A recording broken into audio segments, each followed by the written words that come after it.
Bonsoir à tous. À la une de ce journal, en pleine organisation du CHAN édition 2021, le torchon brûle. Au sein de l'instance fêtière du football camerounais, des dirigeants sportifs ont assiégé la FECAFOOT pour exiger le départ de l'exécutif 3 jours après la sentence du tribunal arbitral du sport. À suivre au cœur de ce journal, l'ambiance surchauffée au siège de la FECAFOOT à Yaoundé. Face aux multiples incompréhensions et querelles dans la gestion des crises sociopolitiques au Cameroun, la conférence épiscopale nationale prône un nouveau dialogue franc et sincère pour amener la paix au Cameroun. Les évêques ont ainsi exprimé le cri de cœur du pape François lors de la 44e séminaire tenu à Bafan, évocation à suivre dans le journal de 20h.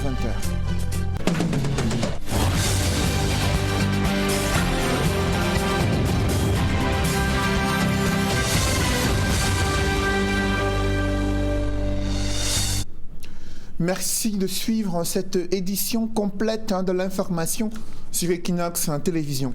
D'abord, cette critique virulente venant du réseau des défenseurs des droits humains en Afrique centrale, après le massacre des civils survenu dans l'arrondissement de Mouyouka, région du sud-ouest. Le REDAC monte au créneau pour dénoncer l'attitude des autorités gouvernementales face à la multiplication des cas de violation des droits humains sur le théâtre de la crise anglophone. Le REDAC exige une enquête internationale et indépendante et la mise en place d'une commission justice, vérité, réconciliation afin de mettre un terme à l'escalade des violences dans cette partie du Cameroun. Compte rendu avec Steve Eboulet, Dalastana et Kediara. Défenseur des droits humains en Afrique centrale, le REDAC dénonce les violations des droits de l'homme entretenues par les autorités camerounaises. Au cours d'un point de presse donné en son siège à Douala, l'organisation critique ouvertement les autorités sur la gestion des prisonniers d'opinion au Cameroun. Plus de 100 prisonniers d'opinion croupissent dans les prisons juste parce qu'ils ont voulu exercer leur droit à la liberté d'opinion et de manifestation pacifique. Plusieurs d'entre eux doivent comparaître devant le tribunal militaire en violation flagrante des principes directifs sur les droits de l'homme et des peuples dans la lutte contre le terrorisme en Afrique, en sa partie 4D. Plus grave, certains, ceux de Douala notamment, ne savent toujours pas quand leur dossier sera appelé, tandis que d'autres sont victimes de stigmatisation totale. 2 autres n'ont jamais vu le juge d'instruction juste parce qu'ils sont anglophones. Il s'agit, je vous donne les noms, de Ngahane Touka Vidal et de Titia Napoléon. Alors qu'ils font partie eux aussi des manifestants du 22 septembre 2020. Nous dénonçons cette stigmatisation continue. À côté de ces cas, le REDAC fait également écho des cas des jeunes du mouvement Stand Up for Cameroun gardés à vue alors qu'ils ne participaient pas aux marches, mais également des femmes incarcérés pour tentative d'insurrection et défaut de présentation de CNI, des points pour lesquels l'organisation demande au gouvernement la libération pure et simple de ces Camerounais ainsi que l'abandon de toutes les charges. Un autre point saillant sur lequel le réseau des défenseurs des droits humains en Afrique centrale s'est exprimé, c'est la recrudescence des violences et des exactions dans le Nozo. Comme par le passé, condamne fermement cette tuerie, notamment à l'encontre des femmes et des filles. Condamne avec fermeté ces crimes odieux perpétrés par les séparatistes et par les forces de défense et de sécurité et profite de cette occasion pour adresser ses sincères condoléances à toutes les familles durement éprouvées et au peuple camerounais meurtri. Le REDAC dénonce et s'insurge contre ces assassinats et autres traitements inhumains et dégradants infligés aux civils, autorités traditionnelles, religieuses et administratives par les séparatistes et les forces de défense et de sécurité camerounaises. Face à toutes ces violations, le REDAC réitère ses propositions de sortie de crise aux autorités. Le REDAC réitère et urge à ce gouvernement de diligenter des enquêtes ou une enquête indépendante, impartiale, internationale pour l'établissement des faits de tous ces massacres, crimes de guerre, crimes contre l'humanité, assassinats, afin d'identifier les responsabilités pour commencer à panser les plaies. La commission Vérité, Justice et Réconciliation, socle de la réconciliation nationale, est aussi évoquée par le REDAC pour permettre aux Camerounais de panser leurs plaies. C'est au total 4 sujets qui ont été évoqués au cours de ce point de presse. L'organisation s'est également exprimée sur les attaques répétitives de la secte Boko Haram et la situation en République centrafricaine, pour les décrier, eux également. Malgré la multiplication des violences meurtrières dans les régions anglophones, le gouvernement estime que la situation sécuritaire est sous contrôle dans la région du Nord-Ouest. Le ministre de l'administration territoriale, en visite à Bamenda, a fait savoir qu'il y a quelques poches de résistance de la part des groupes armés. Il a indiqué que les forces de sécurité et de défense sont déterminées à neutraliser tous ces groupes terroristes. Il a invité ceux qui sont encore cachés dans la brousse à intégrer les camps du DDR, de démobilisation, désarmement et de réintégration. Ces comités de DDR mis en place par le chef de l'État à Bamenda, à Boya et à Maroua. Je vous invite à présent à suivre le ministre de l'administration territoriale pour la Tanganyika à Bamenda. Le gouverneur de la région, le préfet de la maison, les autorités administratives ainsi que les forces de défense et de sécurité ont fait le bilan de la situation sécuritaire. Alors ce que je pourrais vous dire, il est clair aujourd'hui que le chef d'État, son Excellence Paul Biya, a gagné la guerre contre la sécession et contre les terroristes. La région du Nord-Ouest est sous contrôle. Avec le statut spécial, avec la mise en place de House of Chiefs, je crois que les populations auront maintenant la possibilité, n'est-ce pas, offerte par le chef d'État, de participer à l'édification de notre destin commun dès la base. Ça veut dire que tout le monde peut, n'est-ce pas, apporter sa pierre à la construction de cet édifice. Donc nous devons profiter, n'est-ce pas, de ce statut spécial pour dire merci au chef de l'État. Mais la meilleure façon pour nous, les ressortissants du Nord-Ouest, de dire merci au chef de l'État, n'est-ce pas, c'est de cesser les actes de vandalisme, de combattre le terrorisme et d'amener nos enfants à déposer des armes et à rejoindre, n'est-ce pas, les centres de DDR qui sont des centres aménagés pour les accueillir et qui leur donnent la possibilité de réintégration et d'être des citoyennes responsables. Le ministre de l'administration territoriale déclare que le gouvernement a gagné la guerre contre le terrorisme, une déclaration battue en brèche par des leaders de l'opposition qui estiment que la situation d'insécurité s'aggrave dans les régions en conflit depuis près de 4 ans au regard du désastre humanitaire, de la multiplication des violences meurtrières et des violations des droits humains. Ils appellent le gouvernement à descendre de son piédestal pour à nouveau dialoguer avec les leaders des différents mouvements séparatistes et le reste de la communauté nationale afin de pouvoir régler les problèmes profonds qui se posent sur le triangle national. Un avis que ne partagent pas des militants du RDPC.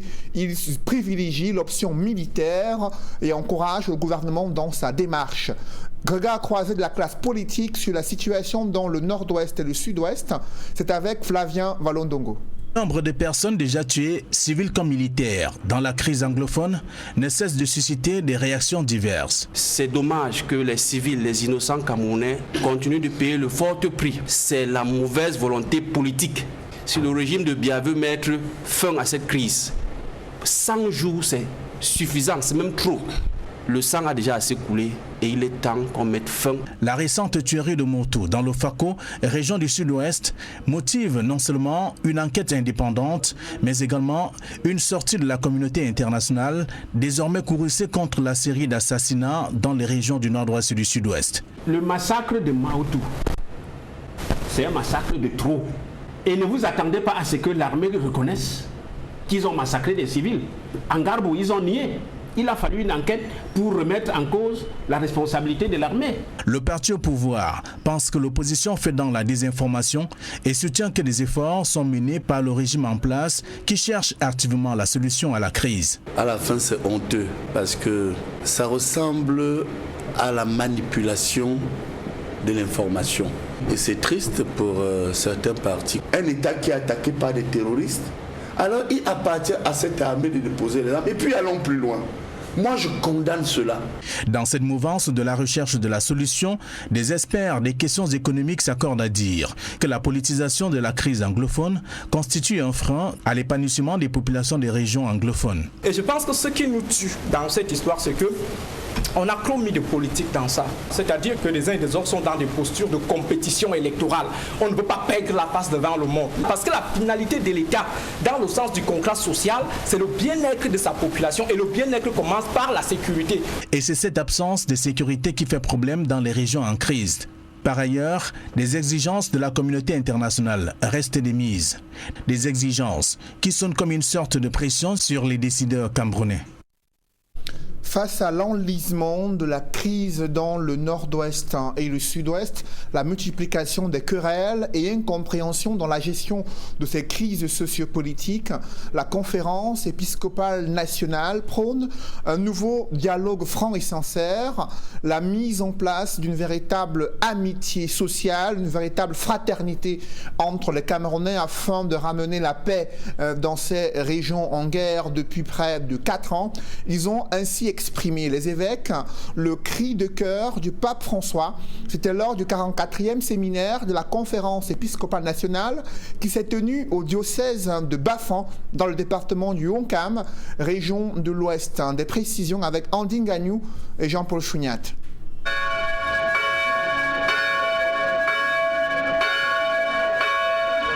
À la messe de clôture du 44e séminaire des évêques du Cameroun, la terre de Honkam accueille des personnalités politiques de tous bords, des autorités administratives, hommes d'affaires et des milliers de fidèles du diocèse de Bafang.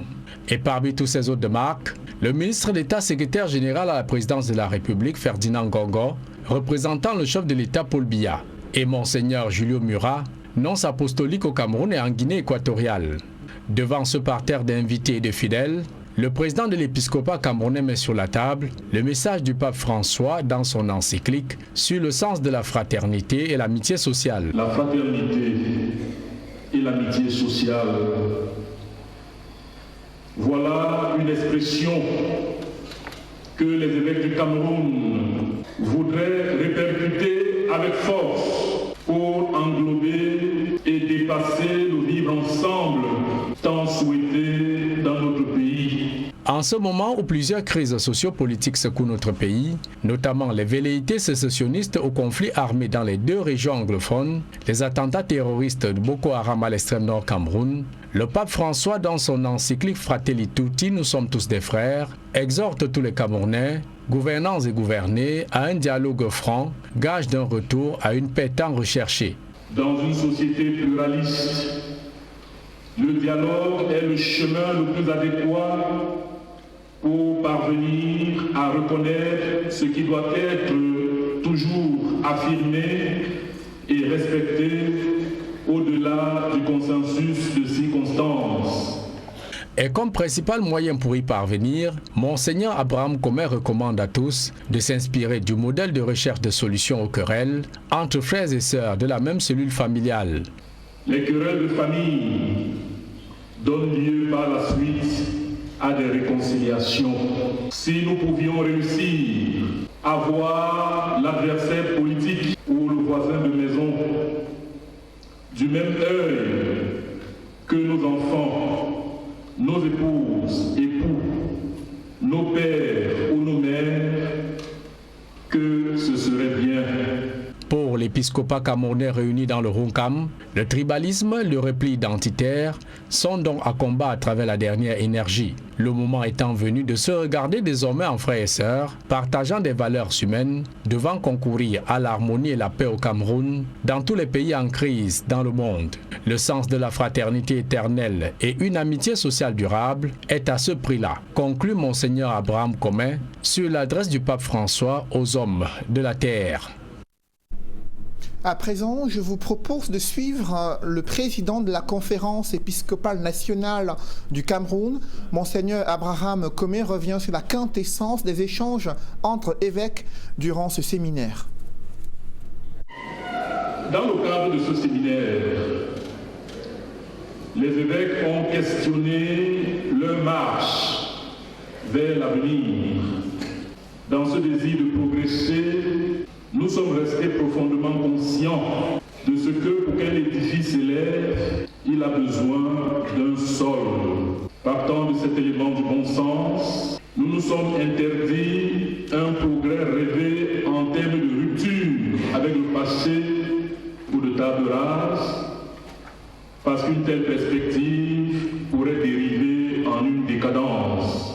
Approfondissant donc notre passé en vue de mieux nous projeter, nous nous sommes réjouis de toutes les belles pépites qui en constituent la trame. Certaines de ces pépites sont malheureusement entourées de gangs qui en ternissent l'éclat. Les comités précédemment constitués poursuivront le travail d'identification de ces éléments obstruants et nous proposerons des tests susceptibles de nous aider à amplifier l'éclat de nos acquis et d'en conquérir de nouveaux adaptés à la réalité d'aujourd'hui. Dans le reste de l'actualité, ce sont des embouteillages monstres qui ont été observés cet après-midi dans la capitale économique du Cameroun. En plein centre-ville, les voies de circulation ont été bloquées pour faciliter les navettes des délégations officielles et équipes de football appelées à jouer au stade Omnisport à Bépanda. Cette situation a provoqué des désagréments pour des usagers, automobilistes et travailleurs n'ayant accès à aucun plan de circulation alternatif. Ils ont passé des heures dans les bouchons. C'est le constat que font Farel Bounia et Cédric Nding dans ce reportage. Depuis le lancement du championnat d'Afrique des Nations le 16 janvier dernier, l'ensemble du Cameroun vibre au rythme des rencontres, y compris la cité économique Douala. Principale ombre au tableau, les différents axes routiers menant au stade sont sujets à des embouteillages géants du fait des déviations devant permettre la circulation des délégations présentes pour la compétition. Une situation plutôt mal vécue par les Doualais. Déjà, nous sommes à partir de 14h maintenant. Je viens comme ça de Mbopi. Déjà au niveau de Terzako, Omnisport, la circulation ne descend plus pour aller au feu rouge. Quittant de l'école publique d'Edo, la circulation ne descend plus pour aller au feu rouge Bessengue. Je me demande que le match est à 17h, de 17h jusqu'à 22h. Maintenant, le reste de la circulation doit être comment? Pour pouvoir arriver ici à l'entrée du stade de Bépanda Omnisport, il a fallu que je passe par Angers Raphaël, parce que du coup c'était fermé au niveau du carrefour Agip. Il a fallu que je passe par Angers Raphaël pour pouvoir arriver ici. Au-delà des incongruités dues à la modification du trafic routier, se rajoute le problème du rallongement du trajet quotidien des usagers, avec forcément l'augmentation des tarifs de transport. Parlant de mes activités que je mène, et ça me coûte beaucoup en transport justement parce qu'il va falloir payer plusieurs niveaux de transport pour ce que je devais payer en un seul trajet, autant pour moi. Je le paye en 3 trajets, 4 voire 4 trajets. Et du coup, ça me coûte en finance. Une situation qui exaspère les habitants de la ville de Douala, qui voient leurs activités quotidiennes sérieusement impactées par les bouchons qui se créent à l'approche des rencontres. Ça bouge tellement aux activités. Déjà de Dokoti, Carrefour, Agip, Bonabéry, l'Arce ne descend plus. Donc on retourne les gens. À partir de Mopi, on ne monte plus. Donc j'ai contourné pour aller au niveau de Carrefour Agip. Deuxième jour de compétition dans la ville de Douala et cette fois-ci direction le stade de la réunification de Bépanda. Déjà pour y arriver, ce n'est pas évident du tout. Les citoyens ont dû braver les embouteillages monstres et le fait que les autorités aient barricadé la plupart des axes principaux qui mènent jusqu'ici, une situation qui vient empiéter sur le quotidien des Camerounais qui sont obligés pour certains de payer des tarifs de transport triples parfois pour pouvoir éviter le piège des bouchons qui s'est formé dans la ville de Douala. Depuis le stade de la réunification Bépanda Omnisport, nous sommes Farel Bounia, Charles Sekome et Cédric Nding. Et toujours dans ce chapitre consacré au football, en pleine organisation du championnat d'Afrique des Nations. C'est le torchon qui brûle au sein de l'instance fêtière de football camerounais. Je vous le disais en titre, des dirigeants de clubs ont assiégé la direction de la Fédération camerounaise de football à Yaoundé. Ils ont exigé le départ de Seydou Bobo Dioya, président de la Fédération camerounaise de football. Ils sont venus le notifier de la sentence du tribunal arbitral du sport, mais il était absent lors de leur présence. Ils ont tenu à le faire savoir. L'exécutif doit s'en aller, mais là, il y a eu une ambiance surchauffée au sein de la direction de la Fédération camerounaise de football. Le récit de cette folle journée, c'est avec Aïk Cyril. Des éléments des forces de l'ordre qui tentent en vain d'empêcher à certains acteurs de football d'accéder à la FECAFOOT. Il s'agit pour la plupart des présidents de clubs venus notifier au président de la FECAFOOT la dernière sentence du TAS dans l'affaire FECAFOOT contre Olympique de Menganga. Nous avons amené un huissier qui a notifié au président la sentence et nous attendons qu'il respecte les statuts de la FIFA qui disent qu'une sentence du TAS s'applique immédiatement et que tout membre reconnu par la FIFA doit se soumettre. Les présidents de clubs qui ont investi la FECAFOOT n'attendent pas moins que le respect de la sentence rendue par le TAS le 15 janvier dernier. Pour cela, ils s'appuient sur certaines dispositions légales de la FIFA. Il y a l'article 14, alinéa 1 des statuts de la FIFA et l'article 59, alinéa 1, qui demande à tout membre de la FIFA de se soumettre sans condition aux décisions du TAS. Donc on voudrait qu'il nous explique pourquoi il ne se soumet pas. C'est la raison pour laquelle on est là. Ils avaient souhaité rencontrer le président de la FECAFOOT en personne. Seydou Bobo Dioya absent, les présidents de club n'ont pu échanger qu'avec l'un des vice-présidents de la FECAFOOT. Mais je voulais quand même faire une précision, puisqu'il y a aussi des médias. Un président de club, je ne sais pas pourquoi on appelle des policiers pour suivre la FECAFOOT aujourd'hui. Notre FECAFOOT. Qu'est-ce qu'il y a? Quel est le problème? Pourquoi on appelle des policiers? Il faut transmettre ce message au président. Nous, on vient de le rencontrer.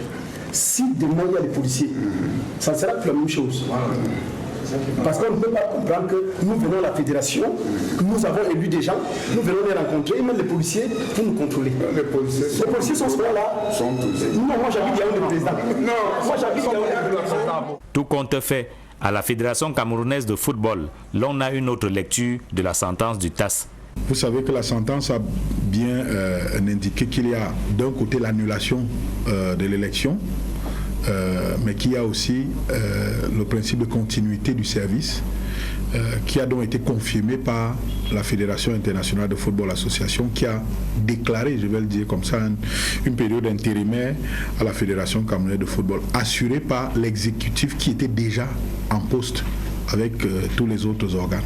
La FECAFOOT également ne s'offusque pas outre mesure de la colère des présidents de clubs. On est dans un pays de liberté. Si certains considèrent que la décision qui a été prise par le TAS n'est pas respectée, si les précisions que l'instance fêtière mondiale a apportées par rapport à cela ne sont pas écoutées, eh bien, on est dans un pays de liberté. Les gens peuvent exprimer leur mécontentement à condition que tout cela reste dans les cadres prévus par la République. Dans une sentence rendue le 15 janvier dernier, le tribunal arbitral du sport annulait l'élection du président et des membres du comité exécutif de la FECAFOOT. Mais dans la même sentence, le TAS soulignait qu'il appartient aux organes actuellement en place de finaliser le processus d'adoption des textes de la FECAFOOT. Concernant le CHAN 2021, au stade Omnisport de Bépanda, depuis 17 minutes, la rencontre Rwanda-Ouganda est en cours. Et en fin d'après-midi, c'est le Maroc qui est venu à bout du Togo, 1-0. Le décryptage des performances de ces équipes de football, c'est à suivre à partir de 22h sur Equinox Télévision avec des experts de haut vol réunis autour de Sylvestre Hippolyte Zangao. Dans l'escale internationale, les États-Unis se préparent pour l'investiture de Joe Biden, 46e président des États-Unis. Il y a un renforcement du dispositif sécuritaire à Washington. Et pendant ce temps, en Tunisie, des centaines de personnes ont été arrêtées à la suite des manifestations initiées pour dénoncer les conditions de vie et la hausse du chômage dans ce pays du Maghreb. Des précisions dans cette mouture internationale signée Nadine Yambo. Ouganda, au terme d'une campagne électorale agitée, Yoweri Museveni, âgé de 76 ans, a été réélu pour un 6e mandat à la tête du pays. D'après les résultats publiés par la commission électorale, il obtient 58,64% des voix, loin devant son principal challenger Bobi Wine, avec 34,83%. Arrivé au pouvoir à la suite d'un soulèvement armé en 1986, Yoweri Museveni règne sans partage sur l'Ouganda depuis 35 ans. Sa réélection a immédiatement été contestée par son rival, qui dénonce une mascarade politique, affirmant avoir remporté le scrutin. Il fait notamment allusion aux fraudes massives, au bourrage des urnes, des agressions de ses observateurs, quelquefois chassés des bureaux de vote. Assigné en résidence surveillée au lendemain de la proclamation des résultats, Bobi Wine appelle à la levée du dispositif sécuritaire autour de son domicile. Dans le pays, l'accès au réseau Internet pourrait être rétabli dans les prochaines heures. En Tunisie, malgré le confinement sanitaire en vigueur dans le pays, des milliers de manifestants sont descendus dans les rues pour dénoncer la hausse inquiétante du chômage des jeunes, la défaillance des services publics et réclamer également de meilleures conditions de vie. Les tensions ont dégénéré, la situation est désormais hors de contrôle. Déjà plus de 4 jours de face-à-face entre l'armée et les manifestants en colère. Des centaines de personnes ont été interpellées et de nombreux commerces pillés. Ces troubles interviennent dans un contexte marqué par une instabilité politique, la dégradation de la situation sociale et quelques jours après le 10e anniversaire de la Révolution. Et aux États-Unis, à quelques heures de l'investiture du 46e président Joe Biden, Washington est sur le qui-vive. Des milliers de partisans de Donald Trump entendent se mobiliser devant le Capitole pour dénoncer ce qu'ils estiment être une élection volée. Afin d'éviter les débordements et les violences enregistrées le 6 janvier dernier, un impressionnant dispositif sécuritaire est déployé aux abords des bâtiments publics tels que la Maison-Blanche et le Capitole. D'autres points stratégiques et les principales rues de Washington sont quadrillés par les forces de police et des militaires. Et la police intensifie les contrôles. Face à l'ampleur de la menace, certains États ont tout simplement fermé les portes de leur Capitole pour éviter tout désagrément. C'est donc dans un climat tendu et sous haute surveillance sécuritaire que Joe Biden va être investi ce 20 janvier 2021. En République centrafricaine, la réélection de Faustin Archange Touadéra vient d'être validée, décision de la Cour constitutionnelle. Elle a rejeté les recours introduits par l'opposition en invoquant un manque de preuves. Néanmoins, la Cour constitutionnelle reconnaît qu'il y a eu quelques irrégularités ayant entaché le déroulement du scrutin dans certaines circonscriptions électorales, notamment la localité de Bambari et Boire, mais elle souligne que ces différents manquements ne sont pas de nature à influencer les résultats de cette élection présidentielle en République centrafricaine et la victoire du président Faustin Archange Touadéra dès le premier tour avec 53,16% des suffrages exprimés en sa faveur contre 21% pour Anissé Georges Dologuélé.